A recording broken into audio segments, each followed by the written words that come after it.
Audible frequency range पर एक next problem solve करते हैं। एक साउंड हमें गिवन है जिसकी स्पीड और जो वेवलेंथ है वो दोनों स्टेटमेंट में गिवन है। हमने ये फाइंड करना है कि ये साउंड ऑडिबल फ्रीक्वेंसी रेंज में है या out of Audible frequency range है।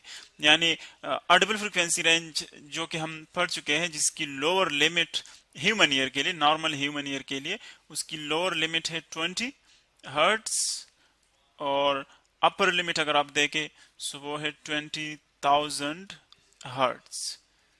ये हर्ट्स इस फ्रीक्वेंसी की यूनिट है।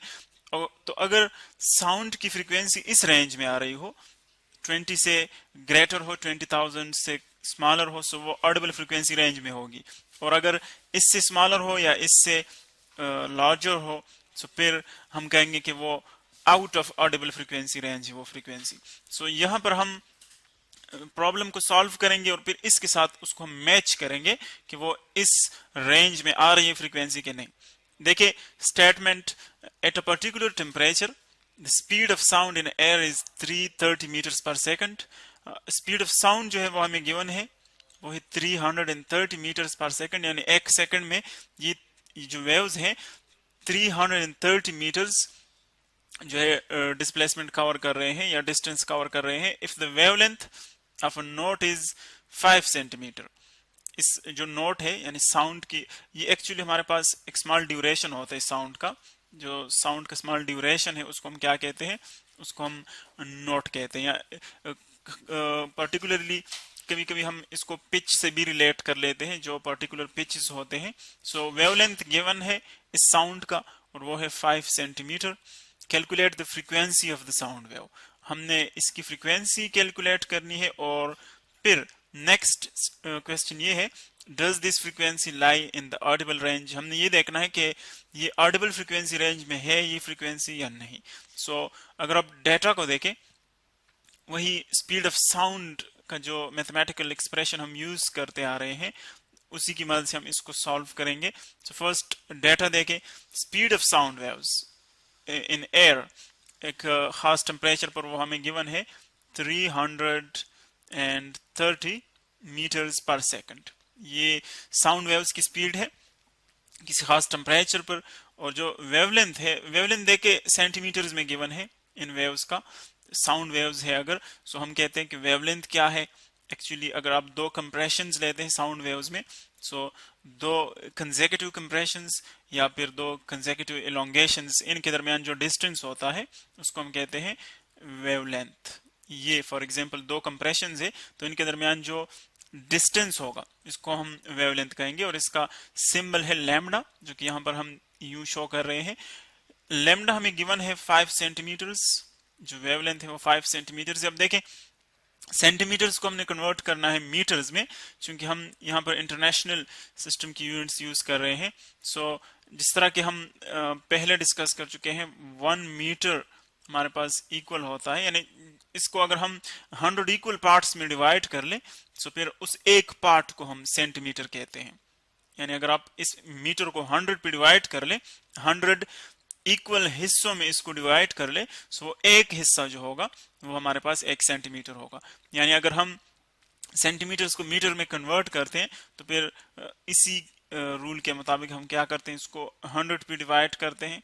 100 पे डिवाइड कर ले, सो ये आ जाएगा 5 डिवाइडेड बाय 100, 5 डिवाइडेड बाय 100 जो कि इक्वल आता है 0.05, 0.05।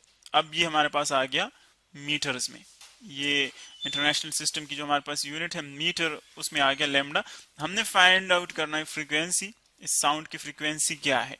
सो अगर आप देखें वही जनरल इक्वेशन जो हम साउंड वेव्स के लिए या बाकी जो वेव्स हमने पढ़े थे उसके लिए हम यूज करते आ रहे हैं, वो है v is equal to F lambda.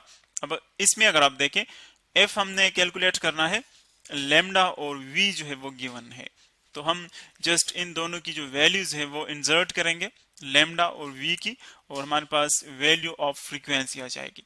या अगर आप डायरेक्टली इसको पहले जो फ्रीक्वेंसी है उसको आइसोलेट कर ले, यानी जो चीज हम कैलकुलेट करना चाहते हैं उसको आइसोलेट कर ले यहाँ से इक्वेशन में, तो लेमडा पे बोथ साइड्स डिवाइड कर लें, देखिए ये दोनों कैंसिल आउट हो जाएंगे। सो यहाँ पर हमारे पास सिर्फ फ्रीक्वेंसी रह जाएगी, इसको आप इस साइड पे भी लिख सकते हैं, frequency is equal to v divided by lambda.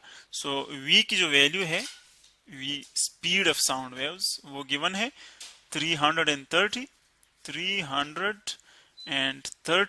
और डिवाइडेड बाय वेवलेंथ कितनी है इसकी, वो है 0.05। जो अभी हमने डिवाइड करना है 330 को 0.05 पे, 330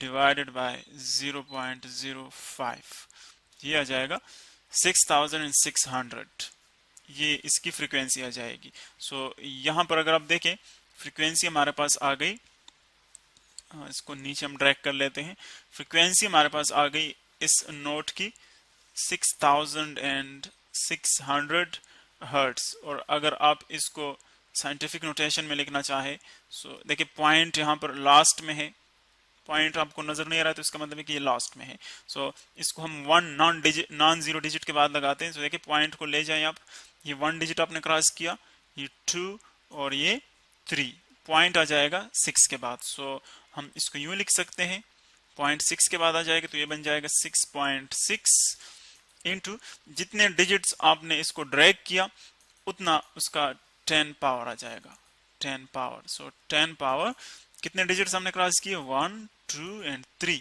सो इसका पावर आ जाएगा 3। और जब हम राइट से लेफ्ट की तरफ जाते हैं, हम पढ़ चुके हैं, हमारे पास जो पावर होगा वो पॉजिटिव होगा, ये आ जाएगी इसकी फ्रीक्वेंसी इतने हर्ट्स।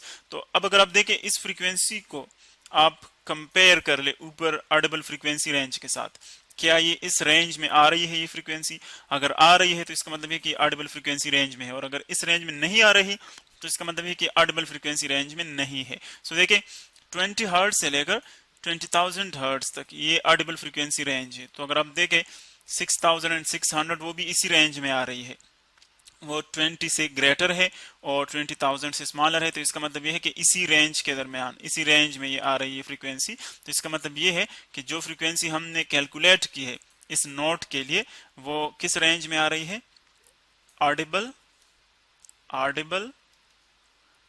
फ्रीक्वेंसी